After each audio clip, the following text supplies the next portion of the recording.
Happy to introduce Jillian Allen, who is a master's and a licensed dietetic nutritionist and a registered dietitian. And we are going to talk today about nutrition myths, facts versus fiction. Thank you so much, Dr. Lewis, and thank you to Lown Cardiovascular Group too for the opportunity to be here today with you all. I really appreciate you all spending your time with me today to have some really great discussion about nutrition, especially in such a crazy time of our pandemic. There's a lot of myths, even more than usual, that are coming out about nutrition. So just having a worthwhile discussion. Can you talk just a little bit louder? It's a little hard to hear you. Sorry. So I am a dietitian, like Dr. Lewis said. I offer personalized nutrition services with my business, Lown Nutrition, and I really emphasize in my approach embracing balance for whole body nourishment, not just focusing on the physical, but all aspects of wellness. Jillian, I'm sorry, still louder yet? It's really hard to hear you. Okay. Thank you. When you were practicing before, I think you got it good, but the minute you come away from the mic, it's harder. Thank you. Okay. I'll try to be closer. So just a quick agenda for today. I'll kind of talk about where some of the roots of nutrition confusion come from, and then get into the most common myths I hear working with patients and kind of get to the bottom of debunking them, and then leave plenty of time for questions. So I always start off a presentation asking the audience to reflect on what nutrition means to you. And it's something to get thinking about in terms of what value it brings to your life. And I encourage you to keep this in mind as we go through the presentation and see if maybe the answer changes by the end of the discussion. So for a lot of people, when we think of the word nutrition or we hear the word nutrition, we think or associate it with a lot of these buzzwords that we hear and see on different food products, in grocery stores, on TV all the time, like natural, organic, sugar-free, fat-free, immune boosting, and so on. So from my perspective as a dietitian, I think that a lot of where nutrition myths come from are, first of all, the fact that nutrition is a science that's constantly evolving and changing. So the guidelines we have for healthy eating today are different than they were 50 years ago, and they'll most likely be different in another 50 years. Another thing is that nutrition is really not taught in our school systems. There's not a lot of great foundational education that's provided for people to be making informed choices. And on the other hand, we have a really booming food industry in our culture that, in my opinion, sometimes can capitalize on this vulnerability that we have to want to be healthy, but not have that really core foundation knowledge. But at the end of the day, too, it's really important to remember that at people's core, they're really trying to do their best.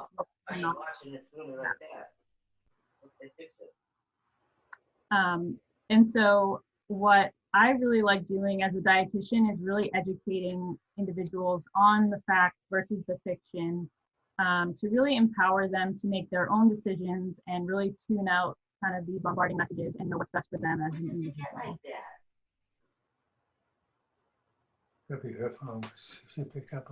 So this leads me to mics if you're not the speaker. And Jillian, please, I'm sorry, several people have commented it's still kind of hard to hear you.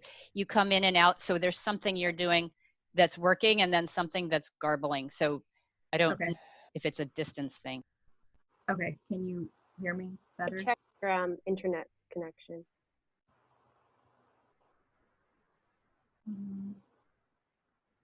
Yeah, needs to be it. Can you hear me okay right now? Yes, but then when you start talking, you know, we hear a couple words and then it's all we miss a lot. Okay.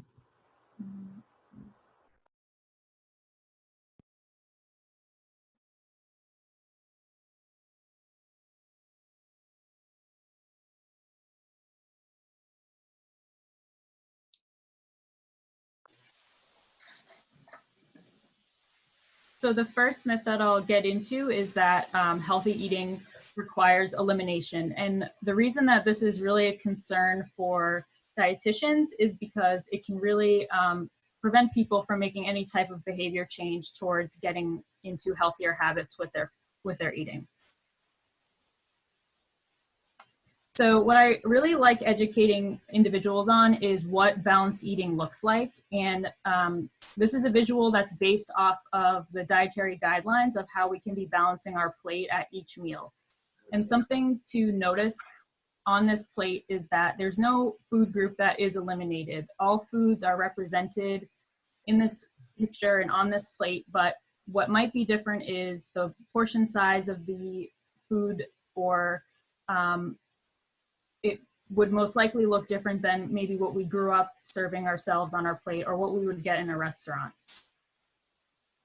So I really like this teaching tool. It's actually from BC Dining, and it's based on the USDA's My Plate, which is the updated version of the food pyramid to really get across dietary guidelines.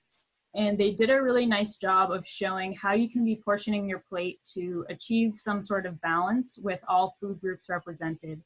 So each food group also has examples of specific foods in each group that we want to be choosing the majority of the time, and what portion of our plate they should be making up. Another thing that I really like about this is that the fun foods are still there. So a lot of people struggle with the idea of moderation and what that would actually look like on a plate. And this is a really great way to show that those favorite foods that you have, maybe your sweet or savory treats, are not something you have to deprive yourself of if you're trying to make changes to a healthier diet. It also takes into account that food is more than fuel. Eating is really an experience. So it has aspects of that experience, like mindfulness. Are you able to be present with your meal and listening to hunger and fullness cues? Are you able to be social and go to restaurants with your friends or family, or does your diet limit your ability to do that? Is your diet sustainable and something that you can be doing in the long term, or is it some sort of short-term fix? And also, does it take into account your culture, the flavors that you like, and is it satisfying, most importantly? This is another great teaching tool with visuals from the American Diabetes Association. It also shows ways that we can be portioning our plate with common foods that, again, really emphasize that nothing needs to be eliminated, but maybe rearranging how much we're putting on our plate can make a really big difference.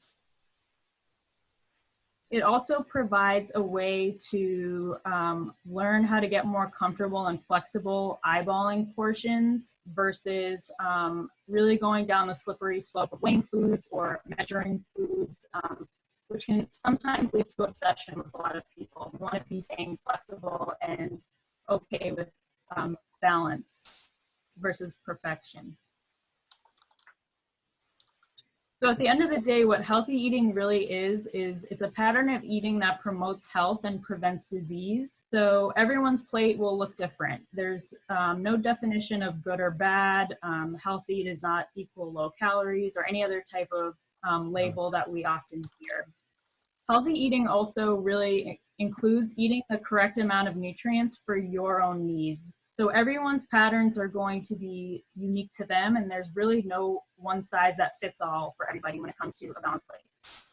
And healthy eating also is meant to come from food first. So it's not meant to come from a Shakeology or a Slim Fat Shake or kind of other supplements that we see or products that are really marketed as like meal replacements, things like that. We want to be aiming for food first and then turn to supplements only if we need help filling in the gaps. So that leads me to the next myth that I've been hearing much more frequently in the context of COVID, but that vitamin supplements will boost my immunity. So supplements are, again, another really huge industry in the US. This is based off a consumer report done in 2019, and over 3/4 of adults report using some type of dietary supplement, whether it's a multivitamin or a specific vitamin or mineral, if it's protein, or if it's some type of herbal supplement or probiotics. So when individuals come to me and ask me what supplements they need, or if they ask me what or how much of a vitamin they should be having, or if they should be supplementing, I always ask them to reflect on what their plate looks like first. So this is another cheat sheet that I really love giving patients to show them what the vitamins are, what they do, so they get a sense and context of why they need these vitamins and good sources and diet that they can be getting them from. So as you see here in the sources list, a lot of the foods that are listed are foods that can easily have a spot on this plate. So we want to be assessing before turning to a supplement, you know, can I achieve these vitamins and minerals through food first, which is the most optimal way to be getting them. The same thing goes for minerals. Calcium is a big one that is asked or heard about for supplementing. And again, we look at what are the good sources and are they fitting in our plate? Are they present in our diet as it is? And if they aren't, then maybe we can start incorporating them before we turn to a supplement or a pill. Another thing too to notice is that a lot of the sources here overlap. So there's not just one food per vitamin. There's foods that offer a variety of vitamins and minerals, and no vitamin or mineral works alone. They really work all together.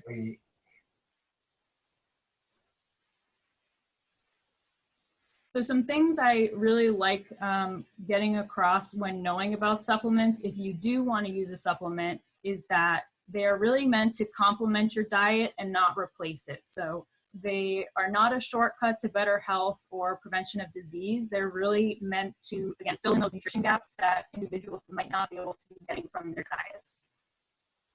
It's also not as well known that there are upper limits to certain vitamin and minerals in terms of consumption. So you always do want to be seeking some type of guidance from a PCP or a dietitian to know how much to take and what's safe.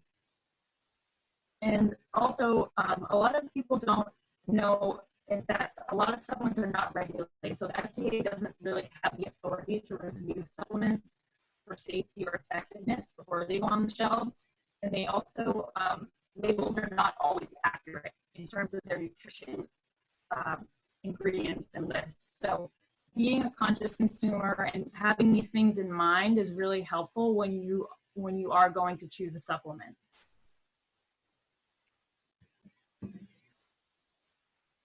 So getting back to that original statement that supplements are meant to fill in the gaps for certain individuals, there are some supplements that research has shown can help with certain populations. So the most common that have shown to be effective are calcium, vitamin D, iron, and vitamin B12. So depending on the population, it's typically recommended for if there's someone with a deficiency, if it's older populations, specifically for iron. Sometimes if individuals have higher needs than others, a supplement could do them some benefit. Or something like with vitamin B12, where these vitamins are really only found in animal products. If there's someone who's vegan or vegetarian and doesn't have these foods in their diet, that's when they could be benefiting from turning to a supplement. Jillian, can I stop you for one moment just because the audio sometimes is great and sometimes it's not. Is it possible that you could move closer to a router because it may be an internet thing, or that's a fixed issue? Yeah, I'm right near it, so I don't know. You are right there, okay. All right, it's fine. We hear 80% of it. It's just, I'm sorry. Lose any words because it's awesome. Okay, so getting to the immunity piece of why a lot of people have been turning to vitamins during this time, specifically with COVID. And a point I really like to make about immunity is that immunity is really built in our immune system. It's, we always want it to be strong and we always want to be supporting it regardless of if there's a pandemic happening or not. And the way that you really build immunity is through these healthy behaviors that I'm sure you've heard several times. Consistent sleep, eating a balanced diet, making sure you're getting in all the vitamins and minerals that have immune functions, managing stress so that it doesn't suppress our immune system, and exercising to keep us fit and slowing the aging process that can also somewhat suppress our immune system. And of course, we want to be hand washing as well. We know that that's one of the major ways that we are keeping our immune system strong, stopping the spread of any type of illness or disease. So I also just wanted to give a resource to find out more about supplements. It's a really complex topic that this was a very brief overview of. So the NIH has a really great dietary supplement fact sheet that lists a lot of supplements A to Z and has a lot of information on great resources or knowledge to kind of look into before you consider if a supplement is beneficial or not. All right, so the next myth I'm going to talk about is regarding weight loss. So a lot of patients who come to me seeking weight loss tend to think that if they're not seeing results and this really quick weight loss within a week or two, they're doing something wrong, or it's not optimal to what their health goals are. And the reality is that quick weight loss is not necessarily a good thing. So when we hear about weight loss, a lot of times it's kind of boiled down to this idea that it's just only about calories in and calories out, and it's very simple. And the reality is that energy balance, which is this concept of weight maintenance, is much more, there's much more to it than just calories. There's a lot of physiological processes that are happening in our body that are allowing us to maintain our weight and keep us in this state of homeostasis, which is this stable, again, maintenance state that our body wants to be staying in and prefers. So what happens when we lose weight is that a lot of these physiological processes and mechanisms are triggered. So our body wants to, again, keep us in that stable homeostasis, and it's going to try to defend our baseline body weight. So if we have a quick weight loss, I've highlighted some of the things here that really show how it can set us up for weight regain. So when we lose weight quickly, we have this feedback mechanism to reduce our metabolism, increase our hunger hormones, and decrease our fullness hormones. And that kind of all the cumulative effect of that can explain why a lot of people will regain weight after some type of rapid weight loss. Another thing to take into account, again, is that when we're losing weight, it's not just that we're, the number on the scale is decreasing and our waist is getting smaller. There's, again, much more involved when our body weight is going up or down. And this includes a lot of cardiovascular risk variables. I'm so sorry to interrupt you again. It appears to be a Wi-Fi thing. Someone has suggested that if you don't have an Ethernet cable, that you call in and use your phone to talk. Is that possible? Or somehow switch to cellular instead of Wi-Fi? Because the consensus is this is a Wi-Fi issue. I'm so sorry to interrupt you. This is okay. So wonderful. Yeah. I hate to lose the words. Yeah, so can I do that through the email that you had sent? Yeah. Okay. As long as it doesn't, so you'd have to turn off the audio on your computer so that you don't feedback, and then use the phone for the talking. And let's see if that works. Sorry, everybody. Thank you for your patience. I know everyone wants to hear every word that Jillian has to say here. And we will also post the slides for sure.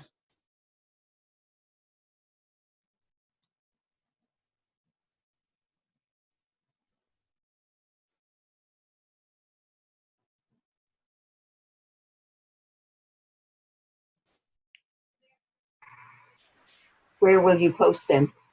We'll post them on our website. So we've actually posted Beth Reardon's talk as well as of today or yesterday, and we'll be posting all the talks going forward on the web. Thanks.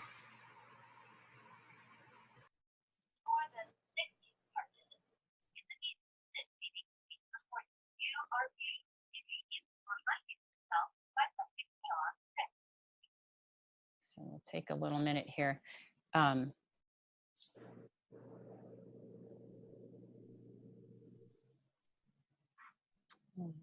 see.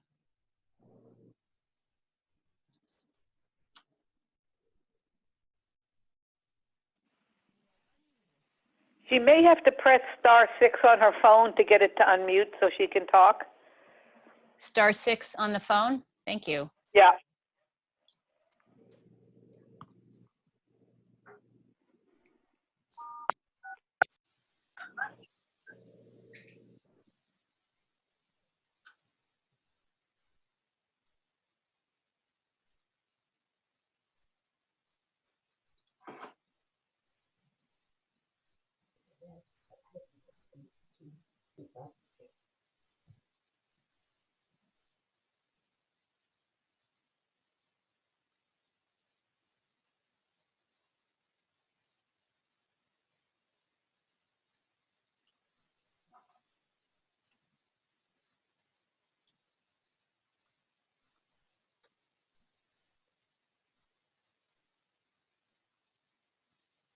So let's see.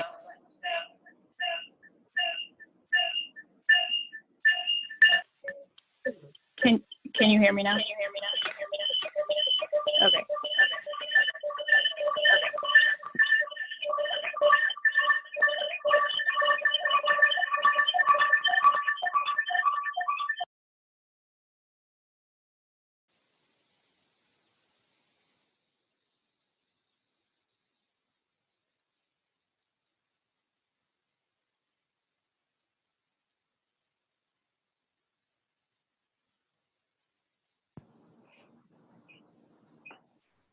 So if there's going to be too muted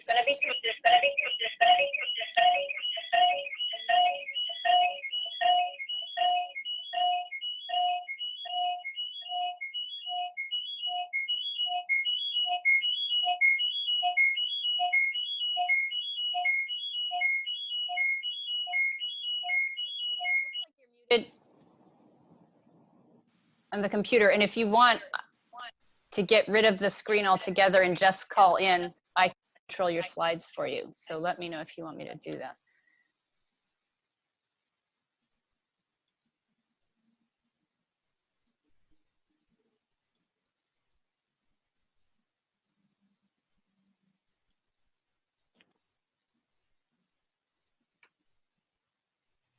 Can you hear me? Yeah, okay. All right, sorry everybody. Let me pull this back up. Can you all hear me? Much Okay. better. Jillian, can we ask maybe you go back a couple of slides? Because Yeah. I think everybody was really excited about what you were covering. And I know there were a couple of questions about supplements typed into the chat, and you, on the last myth, had a recommendation. It might be nice to start there so that everybody hears that. Yeah, so was it regarding the resource here? I think that would be great to start there. Okay. Yeah, so what I kind of covered in this talk is really just touching the surface when it comes to supplements. So I wanted to offer this resource from the NIH. It's a dietary supplement fact sheet that really lists all supplements that are on the shelves or on the market from A to Z, and it really provides a lot of information and helpful tips or research backing if it's beneficial or not. And so it's basically the NIH dietary supplement fact sheet. The link is listed there for you for a lot of questions that I'm most likely not touching on, or if there's specific supplements that you are interested in learning about. Did everyone, is that enough time for that link? I can send it in the chat at the end as well. So the next myth that I was talking about was regarding weight loss, and a lot of patients will come to me and want to lose weight but feel like they are doing something wrong if they have not lost a lot of weight right in the beginning or in the first week of working with me. So a big myth is that quick weight loss is a good thing. And we really hear in a lot of, especially diets that market drop 10 pounds in 2 weeks, or these really big amounts of weight in short periods of time. And a lot of things that I've heard kind of when people discuss what makes for weight loss is just this idea of calories in and calories out. But there's much more to it than that. There's a much more complex science behind what's keeping our bodies in weight maintenance, or what's happening when we lose weight or gain weight. So there's a lot of pathways that can be triggered by either weight loss or weight gain. And our body really prefers this kind of stable state where we're at this homeostasis, or this nice balance. So there are metabolic adaptations that occur when we do lose weight that are that will occur if you lose weight loss rapidly, and they're typically proportional. What the research has shown is that the greater the deficit of your calories, the greater the adaptations that will occur. So the adaptations that I've circled here are the ones that I'll mainly focus on. Is that when we lose weight, our body's really trying to defend our baseline weight, and so it will trigger a lot of mechanisms to preserve the energy that we have, the lean body mass that we have, and try to promote intake. So what happens is we see a decrease in our metabolic rate, which is our metabolism. We'll also have increases in hunger hormones and decreases in fullness hormones that work with our brain to let us know when to start and stop eating. So the cumulative effect of all of those things can show us why a lot of individuals end up regaining weight when they lose weight so quickly or so rapidly.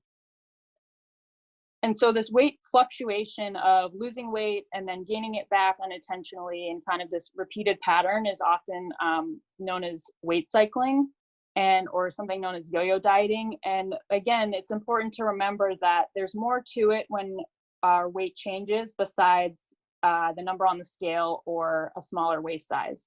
There's these other variables, specifically a lot of cardiovascular risk variables that are impacted when our weight's going up and down. So things including blood pressure, heart rate, blood glucose, lipids, and insulin that can really be stressed additionally with this constant up and down.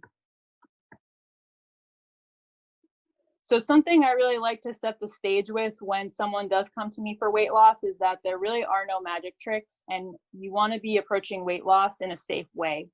So the way I define safe weight loss is slow and gradual. So we want to be mitigating those metabolic adaptations that we just talked about to make sure that your weight stays off and you're able to maintain that throughout your lifetime. Another thing safe weight loss really emphasizes is behavior change. So in reality, weight loss is somewhat of the easy part, because maintaining it is really where the work is, and that's the longer journey that you'll be on. Safe weight loss also includes much more than just food or the physical health. We want to be thinking about what are your dietary patterns doing for your mental health? What's your relationship with your body like? Are you able to do things, the enjoyable things in life, and enjoy dinners with families or celebrations, and still, not throw in the towel and give up on all the hard work that you've done? And lastly, safe weight loss is really enhanced by support. So dietitians are really here to help aid in safe weight loss and ways to use evidence-based guidelines that are shown to be healthy and get results. So this leads me to the last myth that I'll discuss today before questions, and that's mainly that an individual will come to me and say, this, so-and-so diet worked for my friend, so I think I want to do it because that means it'll work for me. And there's a lot of common diets that are used currently for weight loss, and I just want to preface too that a lot of diets do serve purposes for certain populations, or they can work for individuals, but when it's in the context of turning to a diet specifically for weight loss, a lot of these diets here have different methods, but they end up creating a weight loss kind of for the same reason. They're creating some sort of calorie deficit for that individual. So, you might be hearing, well, keto was the secret to my weight loss, but the mechanism behind it was really that caloric deficit. So we want to try to refrain from having these diets be marketed as the magic bullet to weight loss versus kind of what's really going on behind the scenes that's creating that weight loss. And getting back to the yo-yo dieting, when we seek out a diet just to lose weight, it typically emphasizes short-term goals or short-term results. It also lacks a lot of food choices. That's really where the elimination piece can come in, that can really prevent people from trying to create change.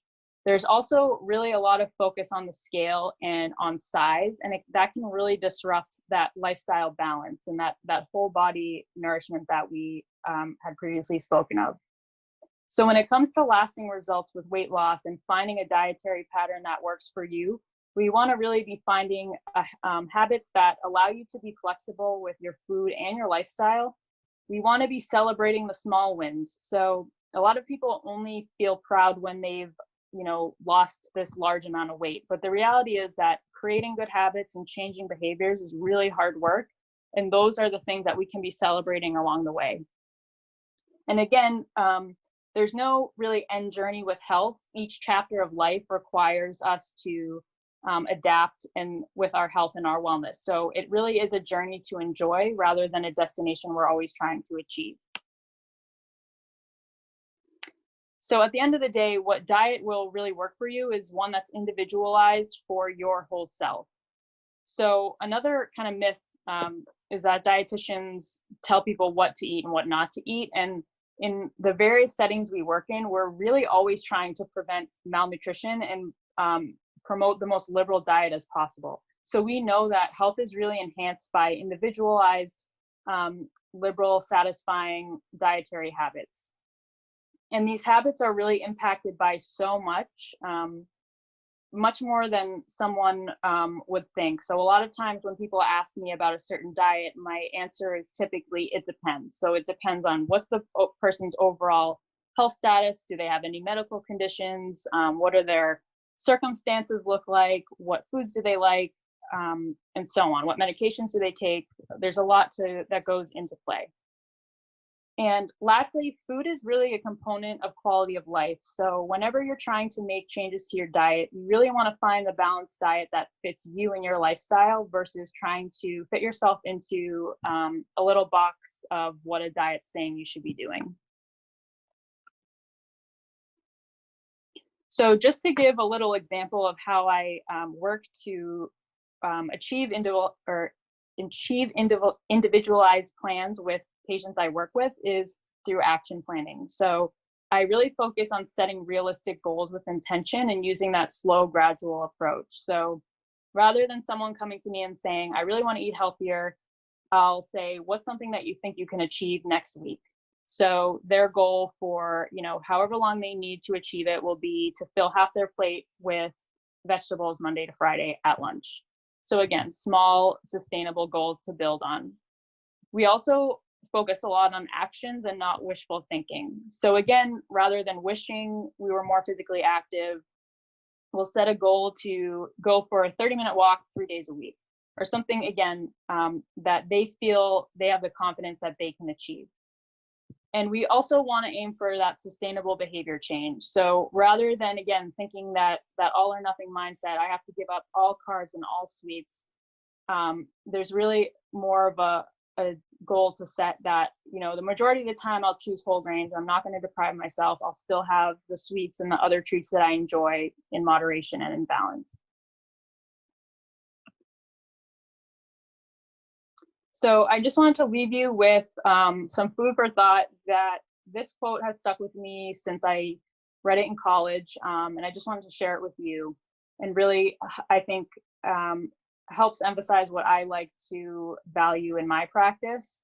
And the quote says, "No one thing explains longevity. It's really an interconnected web of factors, including what we eat, our social network, daily rituals, physical environment, and sense of purpose that propels us forward and gives life meaning."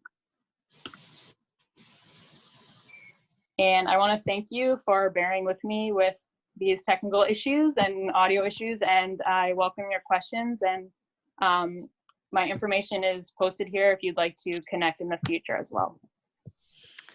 Jillian, thank you so much. I know we missed a little bit off and on in the beginning, but I think that you masterfully salvaged all that because it's important information. I think, Allison Kelly Hedgepeth, did you have a question for her?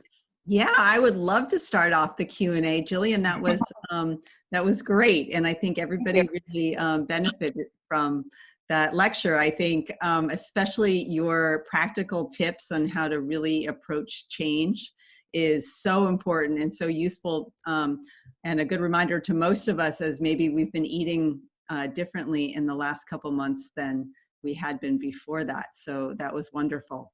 I think a great question that I would love your input on is, because you touched so many different times on how eating is part of our social makeup, and there's so much of our quality of life from the social aspect of eating. Can you give us some guidance on attending dinners or get-togethers where you don't have as much control over your food options and what strategies you give your patients? Because I think this comes up a lot. Yeah, I think that's a great question. And I like to kind of encourage people to view it as just another day, or a lot of times this has come up recently with holidays or things along those lines, where there's much more food that's abundant and much more options that are maybe more of indulgences than we would typically have in front of us. And I, again, try to encourage people to try to stick to the balanced habits that, balancing your plate, try to incorporate what they do have for vegetables to make up, half the plate, and then the protein that you like, the carb that you like, or a little bit of everything to achieve that balance. Because when we feel less deprived, we're less likely to binge on something or kind of feel like we've gotten thrown off track. But the other thing too is that we want to also allow ourselves to eat foods that we like without any type of guilt or shame. So if there's, some event that's a couple times a year that you really look forward to, and all your favorite foods are there, it's okay to enjoy that and not feel bad about it as well. Great. Okay, I'm looking at the chat here, and also people, please feel free. This is a good time to submit any more questions. Are there effective ways to lower cholesterol with diet and supplements without using statin medications, especially for those who cannot tolerate statins? Yes. So again, this would definitely depend on the person, and would definitely require some guidance from a doctor as well. But I always encourage lifestyle changes before turning to medications.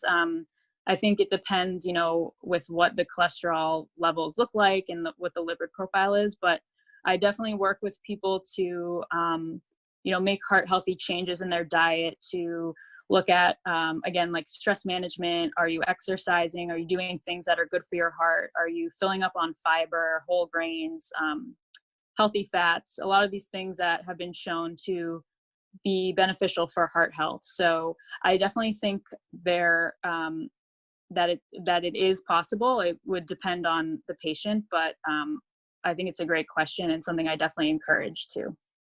That's great. Yeah, and from my standpoint, I totally agree. It depends also on your risk of having a heart attack or stroke. Right. There's some people who've had a documented heart attack or stroke for whom statins have extraordinary benefits in preventing a second event. Yeah.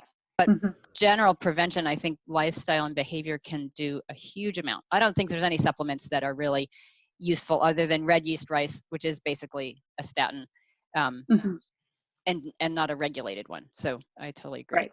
Okay. How about, okay, the American Cancer Society has recently recommended 0 alcohol, whereas I understood red wine is beneficial for heart health. So the Cancer Society and the Heart Association don't always recommend anything, but what are your thoughts about alcohol in moderation?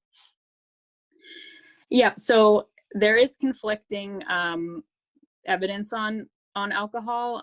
The guidelines that I typically go by are, unless you feel like it's completely realistic that you'll never have a drink again in your life, that we can aim for the guidelines that are given, which is about 1 drink per for women and 2 drinks for men.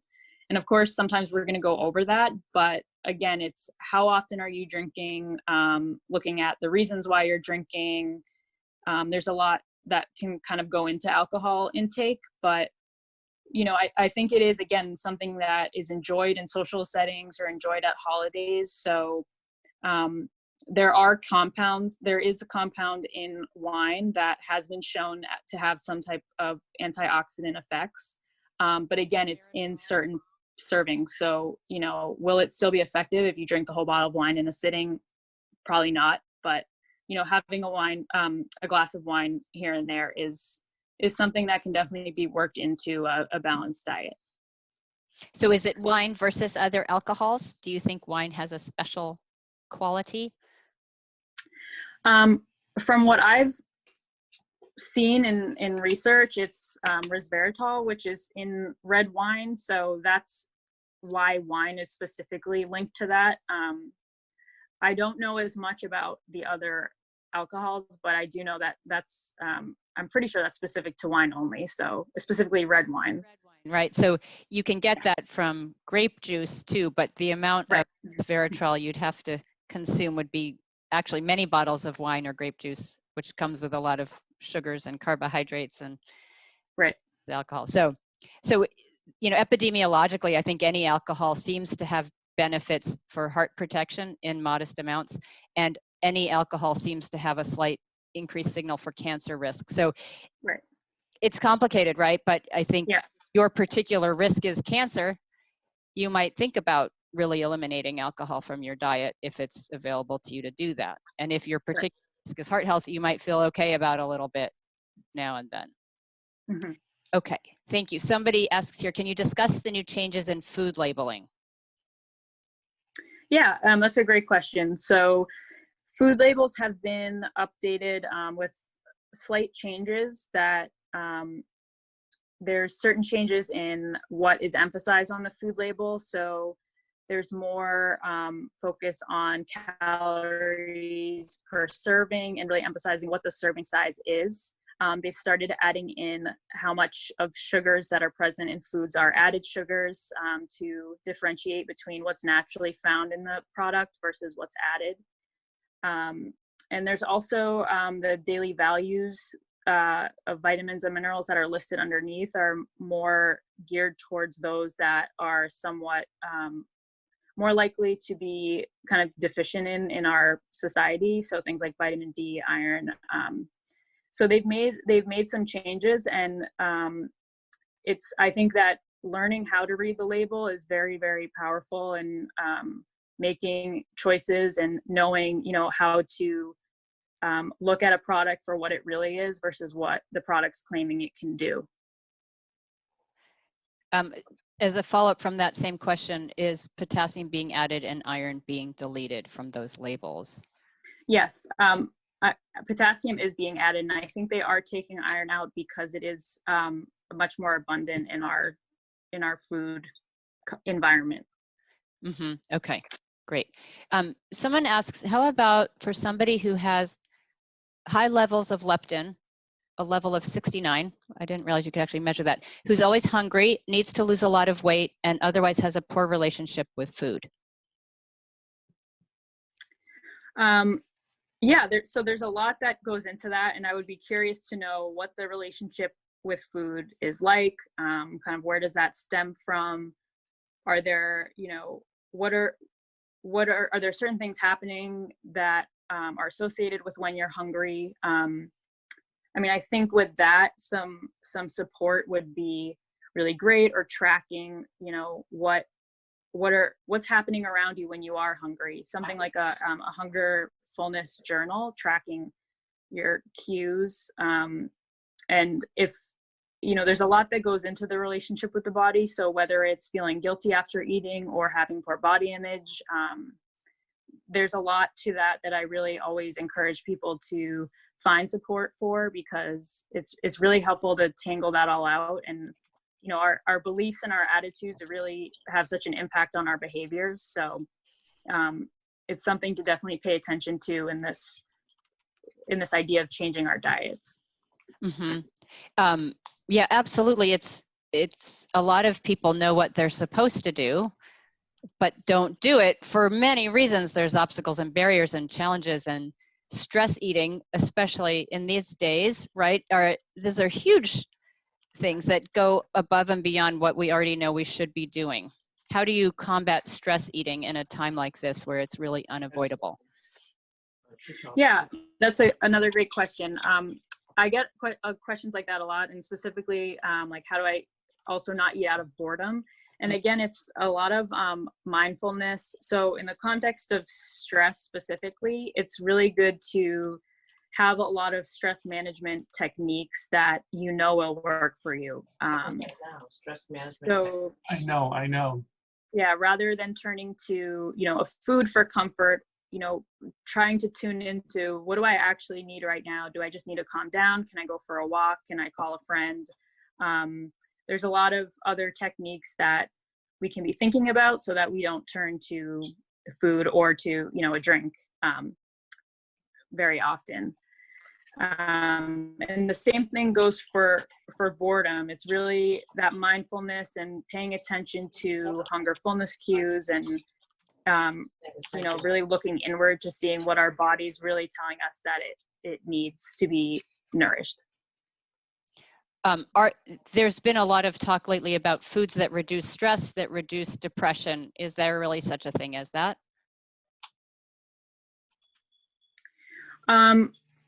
So I think it's not as black and white. I think there are a lot of foods that can contribute to brain health. There's a new diet. It's called the Mind diet that combines the Mediterranean diet and I think it's the DASH diet to really provide good nutrients for the brain. And so I think that, again, in the prevention aspect, it's really great to be incorporating foods that, like things like omega-3s, vitamin D, these certain nutrients that have shown some benefit towards brain health. But to, again, remember that no kind of vitamin or food acts alone. It's really, what's the rest of the diet look like? What does the rest of your lifestyle look like? And food is really the best, like you said earlier, preventative measure. When we start having a lot of medical problems, that's when it still can help, but it's not as realistic to maybe think it would cure something. Great. Perfect.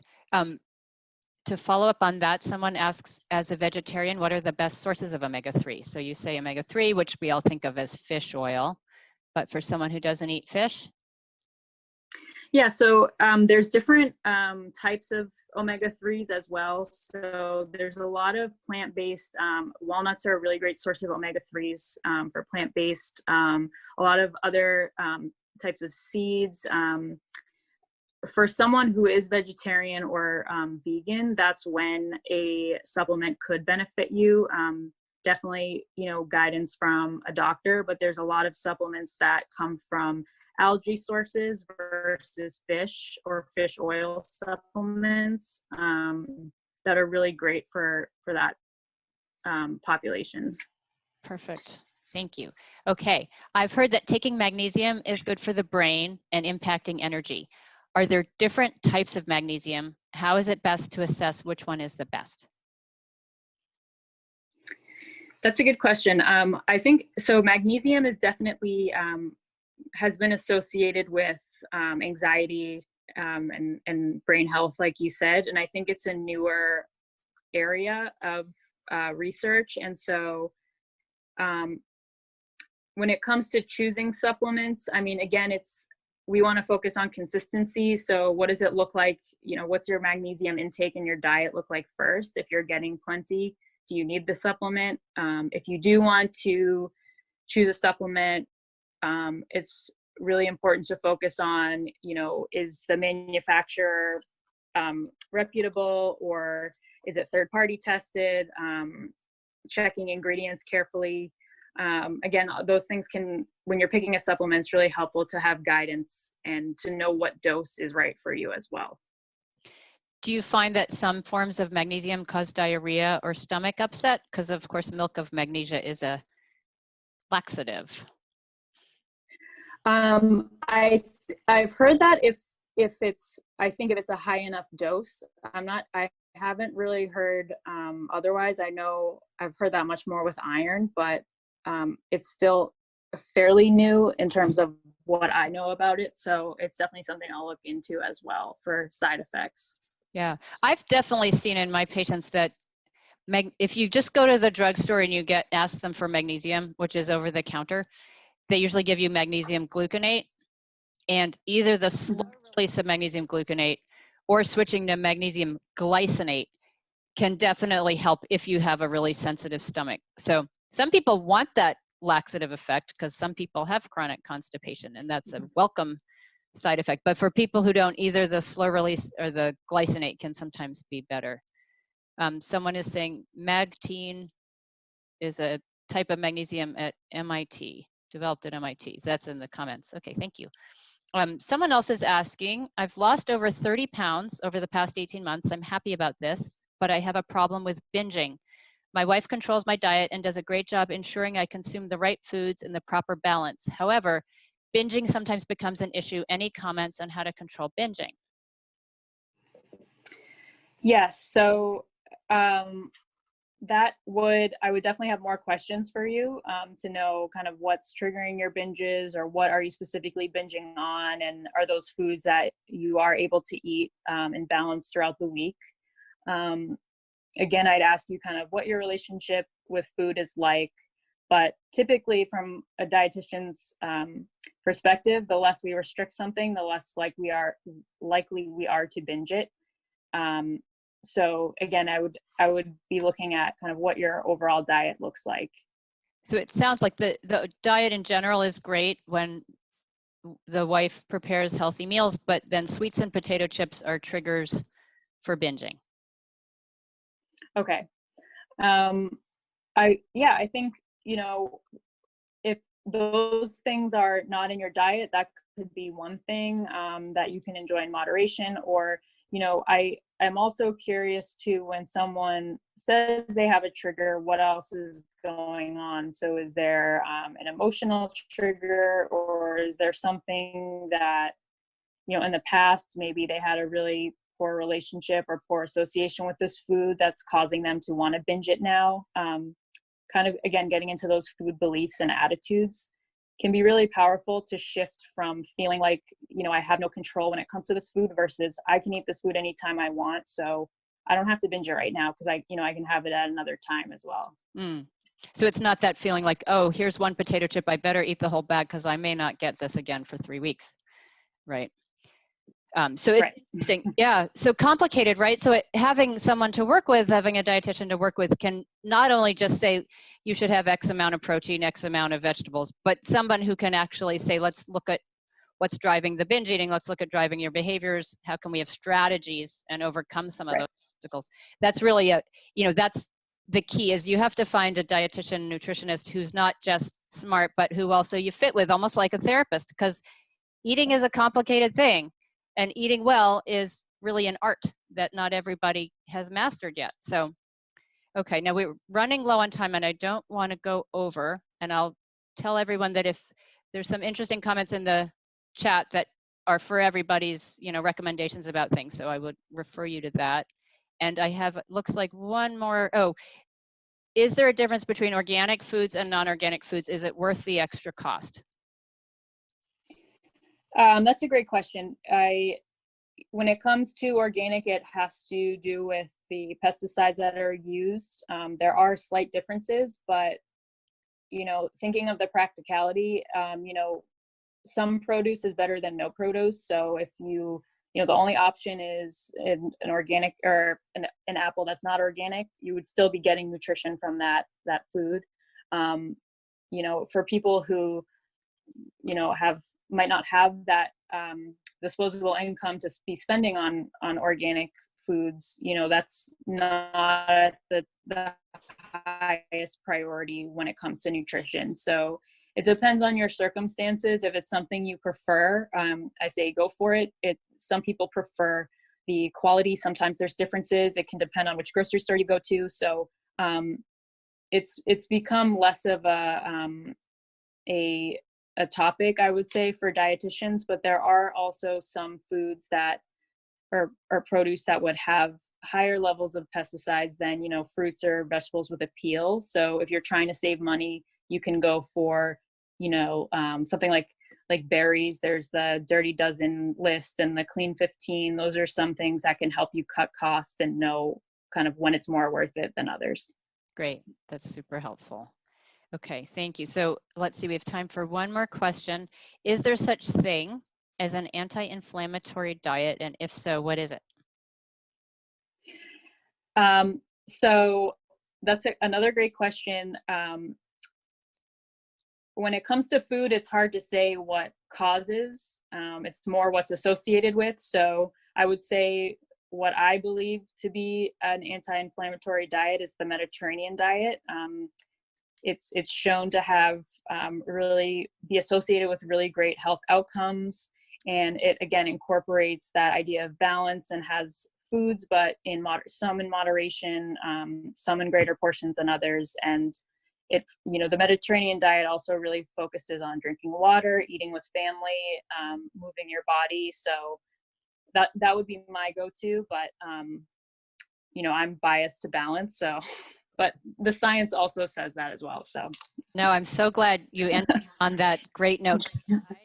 And here at Lown Group, we're huge proponents of the Mediterranean diet and that Mediterranean lifestyle. Walking, sitting down to eat, enjoying your food, and choosing healthy, unprocessed foods, just like most of our grandmas used to recommend. Yes, absolutely. Thank you so much. So Jillian Allen, your contact information is here. You can check out Jillian's website, wholebalancenutrition.com, and also contact her directly if you're interested. We are going to be sending out very shortly a follow-up survey, which, we know you're all going to say the sound was terrible in the beginning, so you can say think past that. And we really, really appreciate you, Jillian, for coming in and sharing all your knowledge with us. So on behalf Thank you so much. Thanks to everybody for putting up with the beginning. We got through it, and for your great questions and your attention.